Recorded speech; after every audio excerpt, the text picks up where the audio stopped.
घुटने की गद्दी में चोट, मेनिस्कस टेयर्स। हेलो फ्रेंड्स, कैसे हैं आप सब लोग। मैं doctor Kshitij Soni, shoulder and knee surgeon, Chandni hospital Kota. आज के वीडियो में हम बात करेंगे मेनिस्कस टेयर्स के बारे में।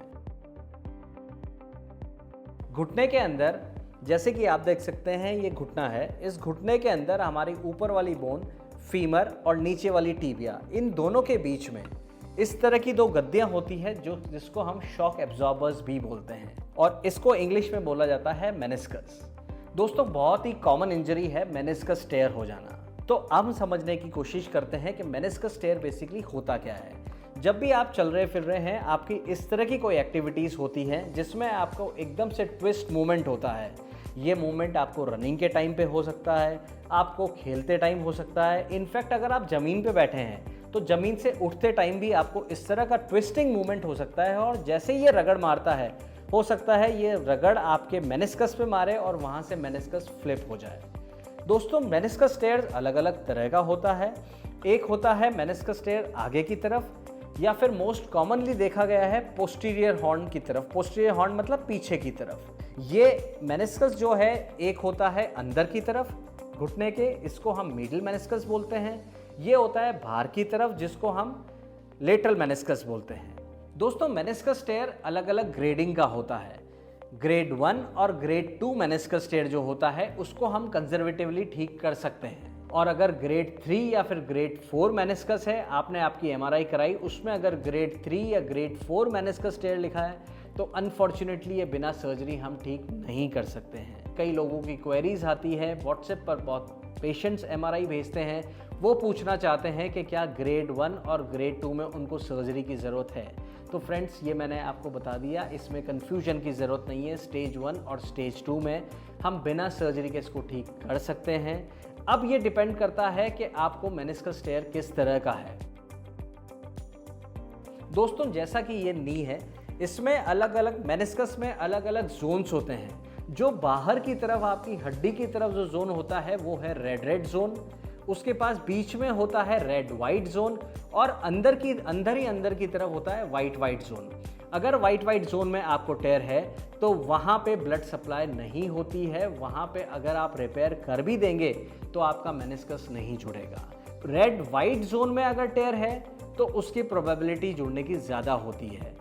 और अगर आपको रेड जोन में टेयर है तो वहाँ पे हम 100% उसको रिपेयर करते हैं, क्योंकि यहाँ पे ब्लड सप्लाई होती है और यहाँ पर आपके मेनिस्कस ग्रोथ हो जाती है और आपकी हीलिंग अच्छी होती है। अब हम समझने की कोशिश करेंगे कि हमें पता कैसे चलेगा मेनिस्कस टेयर है। तो फ्रेंड्स, इसके लिए सबसे पहले आपको आपके स्पेशलाइज्ड नी सर्जन के पास विजिट करना पड़ेगा। पता करने के लिए वो सबसे पहले आपका एक्सरे कराएंगे। एक्सरे में वो ये रूल आउट करना चाहते हैं आपको कोई हड्डी में प्रॉब्लम तो नहीं है, कोई माइनर चिप फ्रैक्चर तो नहीं है। उसके बाद नेक्स्ट वो फिजिकल एग्जामिनेशन आपका करेंगे। एग्जामिनेशन में आपको हमेशा हम देखेंगे तो आपको जॉइंट स्पेस, इसमें जो स्पेसिफिक चीज़ है वो है आपको जॉइंट लाइन टेंडरनेस, मतलब जहाँ पर आपका जोड़ होता है वहाँ पर दबाने से आपको पेन फील होगा, तो ये आपको मेनिस्कस टेयर का इंडिकेशन है। दूसरा इंपॉर्टेंट चीज़, ज़मीन पर आपको बैठते टाइम या फिर अब आप घुटने को कंप्लीटली फ्लेक्स करते हैं, इस टाइम पे अगर आपको पेन फील हो रहा है, जॉइंट में रगड़ मार रहा है, और इस टाइम पे इसका मतलब है आपको मेनिस्कस टेयर हो सकता है। तीसरी important cheese diagnosis point of view से होती है एमआरआई।